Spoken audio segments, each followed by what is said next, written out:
Hi, I'm Alicia Ault. I am the founder of Align Institute, which is a millionaire's journey. And this is for my group coaching in the Millionaire's Journey coaching series. And I just want to lock in level one. So for those of you who have been in the group, you know we're following the levels in the Millionaire's Journey. And we all went back to level one. So we assessed and identified where we're at in the journey based on the answers to the assessment. And then I asked everyone to go back to level one. Because what we find a lot of times is that as a business, we start to build and build and build, and we get to different levels in the building process of our business, but things start to break as we get bigger and bigger in a company because we did not identify and complete some very pivotal things in each process of building a company so that we can have a solid foundation. So I asked everybody to go back to level one. So that's what this is about. We're actually starting to move into level two of the Millionaire's Journey program. So I'm really excited about level two. Level one was a lot about, clarity. So focus. Lock in level one, begin level two refinement. That's what we're going to be working on today. And reminder, it's not about perfection. It is absolutely about action. So taking action is the most important part of this. So if you instead start to think of, I got to be perfect in my MVP, everything has to be perfect, then you're never going to launch. And I'm going to tell you something that's really interesting that I learned in all the businesses that I have started and sold or still working with, is that when I brought something to market, what I thought was perfect was very imperfect, because it's not until you bring it to market that your consumers get that information, consume your content, consume your process or your service, and then they're going to tell you what you're missing, right? And so the best way to get perfect is to bring it to market. So please don't get caught up in being perfect. We're going to take some massive action as we did in level one. So level one was that foundation. So it's the discovery, it's testing, it's credibility. So we're testing our product and our service. So again, if you've been in business, we're still going back to level one. We're going to complete an MVP so we can really, really start to define what our message is and who our audience is. And this is a really important foundation part of level one, or with any business. And oftentimes when I'm coaching businesses, the one thing that I see is that you don't even have an audience, right? Because you don't know who your audience is. And that's sometimes challenging, or your audience is so broad. I come back to the fact that you don't have an audience. When you have a very narrow niche, you are able to speak directly to the people that need to hear your message and that are going to align with your message and who are going to buy from you, because you're going to be able to solve their problem. If you're broad out here, I help everybody, right, with this issue, then what happens is you don't have a really defined audience to speak to. Thus, you can't solve their problem. Okay. So level one is that foundation. So discovery of who we are, what we're trying to accomplish, and this oftentimes goes back to what was our pain points in our life that we were able to overcome. Those oftentimes are the markers or the little clues to what we should be doing in our lives, in our businesses, and who our audience should be, right? Because the audience is looking for support and help through those same challenges that you were able to overcome. So you overcome the challenges, you got to the other side, and there was some transformation. And especially when there's some transformation, you're going to be able to align better and connect with your audience. So again, that's what our level one was all about, is the foundation. So in level one, we identified our niche, we identified our audience, we identified our message, we identified our passion, we identified what we really want for our future self and our future life. All of that happens in level one. And then that's going to bring us into level one still, that MVP, so that minimal viable product that we're going to bring to market. So what is that, right? And so we define that in level one. And then level one is all about defining it and then starting to test it with real people. So the challenge was for you to test it with 3 to 5 real people. And from that, get some feedback on the gaps that may have been revealed from those people. So you're going to interview those people that use your services or your product and say, hey, how did it go? How could it be better? This is a very, very important part. And I don't think we do that often enough, because I think we think I'm building something through passion and I am going to perfect it. I know what the market wants, and you bring it to market and you sell it and you have some good success with it, but you never really ask the consumer what their experience was. How can you make it better? And so this is a really important part, and why we're all back in level 1. So have you tested with this with 3 to 5 people? Have you gotten that feedback? And then your assignment is to document 3 learning experiences you got from that MVP test. At least 3. You may find multiple things. So one client might give you 3 things themselves. Or if you hear them ask questions like, well, part of your process, I was wondering about this question, or they ask you questions while they're in your MVP process. And those are good clues, because if they're asking questions, how do you solve so that your next clients don't have those same questions, right? Don't need to have those questions. So this is such a beautiful, beautiful process that oftentimes businesses skip or try to do after they've launched for a while, and then they come back and they're trying to fix all the problems. You can do a great job in fixing the problems now so you can retain and have really excited consumers. When you have excited consumers, marketing is a need, because they're going to go and talk about you, and you're going to get some very organic referrals. So this is a really important process, and it's really fun if you take the time to do it. All right, so professional interviews. I talk about this a lot in our group, and I want to harp on this again, because interviewing people, and I like to put in my mind, anytime I go to a networking event, anytime I meet someone, I love to listen, and people love to talk, and they really do love to be interviewed. So going into networking events and thinking, instead of I'm going to network and I'm going to go talk to everybody I can about what I do and the services I provide, wouldn't it be better to go into that atmosphere and say, I'm going to interview as many people as I possibly can? Because that's going to help them know, like, and trust you better, because you listened to them and you were curious about them, rather than you just throwing up on them of your beautiful services and all the things that you do. Though that might be great, and you might resonate with some people who are like, oh, I really need those services.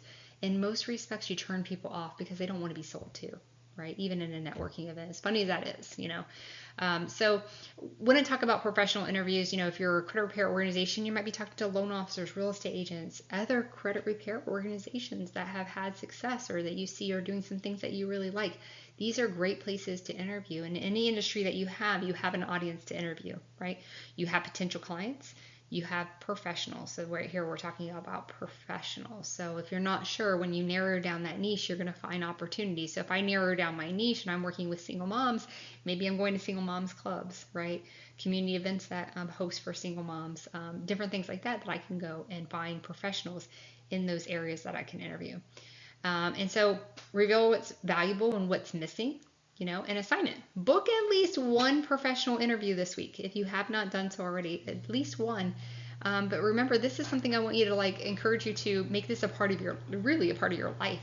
And not even just in the business aspect, but in life in general, because you'll find so many beautiful connections and so much knowledge and learning that you can get from other people that you didn't have to work so hard for, right? So, some of the greatest lessons are the challenges that we overcome, but some of the best ways to learn is through other people's challenges that they overcame. So interviewing is a great way to do that, and I encourage you to make that a part of your life in general, okay? All right, so testing with real clients. So observe how clients use your MVP. Did it solve their problem? Right? So if we're in the business of creating a product or service to help solve a problem, which is why we would be here, did it do its job? Or are we going back to the drawing board and figuring out what our problem is that kept them from getting the resolution to their problem? So, and then the other question, would they pay you? And this is a great interview. So you're doing this MVP. I encourage people to do these for free, and then come back and ask the client, say, would you pay me? Did I solve your problem? What could be better? What was great? Would you pay me? How much would you pay me? Right? And sometimes in this part of it, you can even track and see what solutions or what benefits they got out of your services, quantify that or monetize that, right? Like, what is the monetary gain that they got? And it's good to tell people sometimes, hey, by us getting this done, we were able to lower your car insurance, and you reported back that your car insurance went from $400 to $200, right? So I saved you $200 a month, or whatever that might be. and that quantifying that for them is very helpful. So your assignment is track results with 1 or 2 test clients, right? 3, 4, 5, the more the better, but test those. Track those results for did you solve their problem? Would they pay you? Building credibility. So early reviews equal instant trust and authority. I harp and harp and harp about this know, like, and trust, and it's so important because that's how you are able to sell to your audience is through that know, like, and trust, right? And so getting some reviews from them, it's really important. If you're not on Google Business, you need to have a Google Business review. I'm actually going to have someone come in and do a talk with me about Google and how to maximize on your Google reviews, because it's a great way to get a lot of leads in. First of all, I know it has been for me, but it's also a great way for credibility purposes, and that's really needed in a lot of industries. People go to Google to see if they think they're going to know, like, and trust you, right? So early reviews, ask clients, ask those test clients for reviews, ask professionals that's worked with you. And they don't have to be people who actually went through your MVP process or worked with you in business before. It could be people that know you, who know your character, who know about you. Those are people who can give you reviews. And a lot of times the reviews are about what is your character, right? That know, like, and trust. Reviews about your experience, not just results, right? So how is their experience? So they might not be through your program when you're asking for a review, and that's okay. Anytime someone says they had a great experience with you, it's time to get a review, right? So keep that in mind. So your assignment this week is to get 2 to 3 new Google reviews this week, if you have not done so already.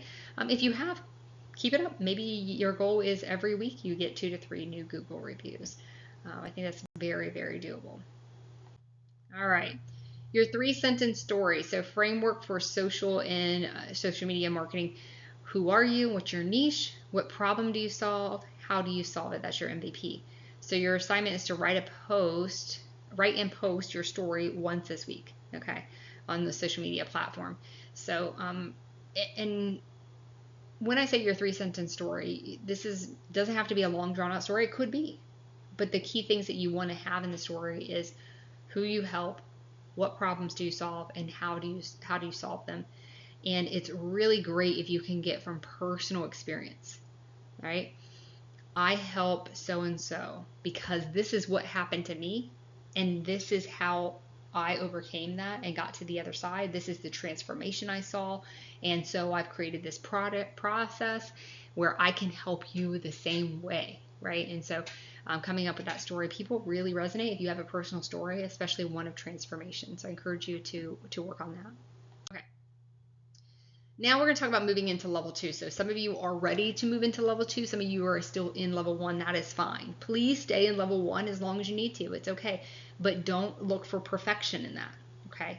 Get the assignments done. In each level we have 10 different core assignments to do, right? March through those. Get them done. If you have any problems whatsoever, reach out to me and we'll help you so we can get those done. So, but moving into level 2, because a lot of you are ready, this level is about refinement, alignment, and consistency. Oftentimes people come to me and they say, hey, I have a wonderful product. My problem is consistently getting leads or consistently having clients. And so this is level 2 should help in that respect. So we're refinement, alignment, and consistency are the aspects of level 2. So refine your offer. Use feedback from your level 1 test, right? Shape your signature solution. Clear and repeatable. It does not have to be perfect. Clear and repeatable. Again, the more clients that are going through your processes and systems, the more questions they're going to ask, the more insights you're going to get, the more feedback you're going to get, and you're going to continuously, hopefully always continuously refining your signature solution. Okay. And of course, as you grow, you can have more solutions, but this is a signature one. So continuing to refine. So I've been in this industry and in my industries for 23 years. And the one thing I can tell you is I'm constantly refining my solution. Why? Because technology changes. Why? Because people change how they want to connect with you and get your content, right? And absorb your content. All of those change through time. And so we need to be adapting our business all the time. So having a clear path that we can always be looking at to change when we get additional feedback that there's a change that's needed, right? I give an example. You guys know I owned some gyms in the past, and COVID happened, right? So when all the gyms around me were closing down, I found a solution, which was pods. So I actually created pods in each of my gyms where you come into a pod, and in that pod, you had all the equipment you needed for your workout. Your workout was in front of you. Every day was a new workout, was in front of you. How to do the workout was in front of you. And then I'm standing way off in the back as a human model of those workouts, right? It was an upbeat atmosphere. Everybody liked it, and everyone stayed in their little cubby. And it worked great, and my business excelled when everybody else was closing. So my point of saying that is that that was not my original idea of what my business was going to look like, but that's what it changed into, and it actually stayed that way even after COVID because it became such a huge success. So sometimes I like to tell people what you think is going to be bad for your business might be the best thing, you know. And in the credit industry, TSR, I tell people all the time, TSR was the best thing that ever happened to me because I was able to redefine my process that actually worked better with consumers. So again, just to give you some examples of why this will continuously be transforming. So again, perfect will never be there. So don't worry about being perfect. That's not what I want to do. That was not a screen you should have saw. Okay, so define your process. So we're going to outline a client journey in 5 to 7 steps. This becomes a start of your system. The assignment, I want you to write out your client process. So 5 to 7 steps is what I'd like to see you do. And so, you know, how does that happen? Like the client comes into your process, your MVP. What do they get from you right away? What's the next step? You know, so maybe they're getting an email from you right away. Maybe they're getting a video from you right away. What's the next thing? And at least 5 to 7 steps is really great. You can always add to that. So I think I've showed a lot of you my process when someone comes into my funnel and come in as a client, and the process is like, you know, you see this whole long automated process that they get. It didn't start that way. It started out with those 5 to 7 core steps that the client goes through. And as I redefined and got the feedback, I was able to add more things. Like when I have a question, okay, well, I need to add this in here. And so you're going to start to do that, but you want to have your core journey laid out. What does that client's journey look like? You want to map that out. Okay, if you have any problems with that, let me know. That is really important. Okay, so gain confidence through repetition. So the more you run your process, the smoother it becomes. I like to give that example when TSR came in and I changed my processes. It was hard at first because when you're used to one way, it can be hard when you change ways, right? And so the more you do it, the smoother that ends up becoming. So that's part of business, right? Avoid shiny objects, refine what already works. Oftentimes this gets businesses in trouble because they start working on something, and I'm guilty of it. I've been guilty of it many times. I'm working on a project and then someone says, ooh, but if you do this, right? And then now I'm coming up with a different process and that can, or different software that I'm using or blah, blah, blah, you know what I mean? And so you want to be really careful about the shiny object syndrome and really stick to what you're doing. Success equals consistent repetition, okay? Pushing this out, doing it over and over again. You get better at it. You get more confident at it. Your staff and your team gets more confident. And as that happens, you get better and better. The feedback gets better. You're able to redefine what's missing and the gaps there. So this is really an important part of your process. Okay.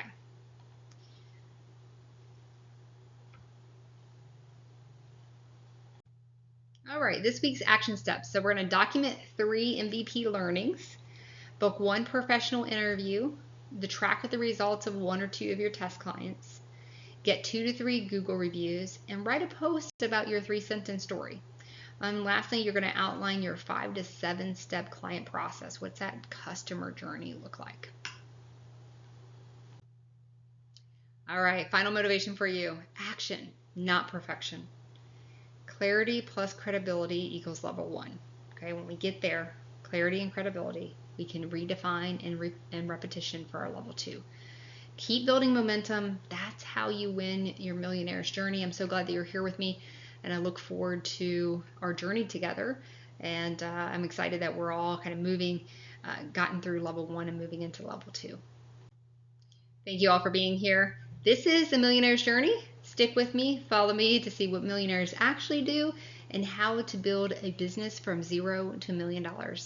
So I'm looking forward to it because this is your journey too.